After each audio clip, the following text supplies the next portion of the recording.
அஸ்ஸலாமு அலைக்கும். இன்னைக்கு பிற 7 நம்ம வீட்டு கஞ்சி முறைக்கு என்னென்ன செஞ்சோங்கிறத பார்க்கலாம். உள்ளி, புதினாலாம் ஆஞ்சு வச்சுருக்காங்க. கேரட் கட் பண்ணி வச்சுருக்காங்க.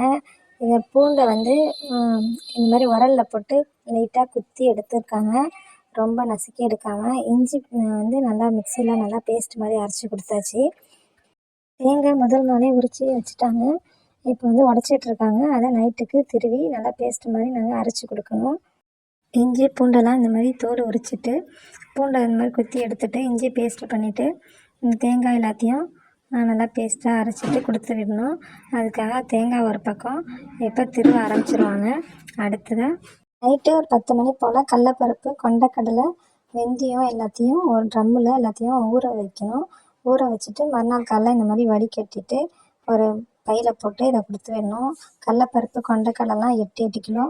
எங்கள் ஊர் கொஞ்சம் சின்ன ஊருங்கிறதுனால ஒரு 8 கிலோ தான் போடுறோம். பெரிய ஊருக்கு எவ்வளோன்னு தெரியல. கேரட்டும் அரிஞ்சு அதையும் கட் பண்ணி அதையும் அலசிட்டு பேக் பண்ணியாச்சு.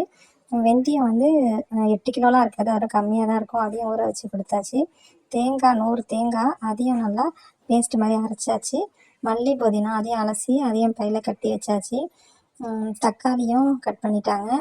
இப்படி தான் எங்கள் வீட்டில் கஞ்சி முறை நடக்கும். இந்த வீடியோவோட கண்டினியூ அடுத்த வீடியோவில் போடுறேன் இன்ஷா அல்லாஹ். அஸ்ஸலாமு அலைக்கும்.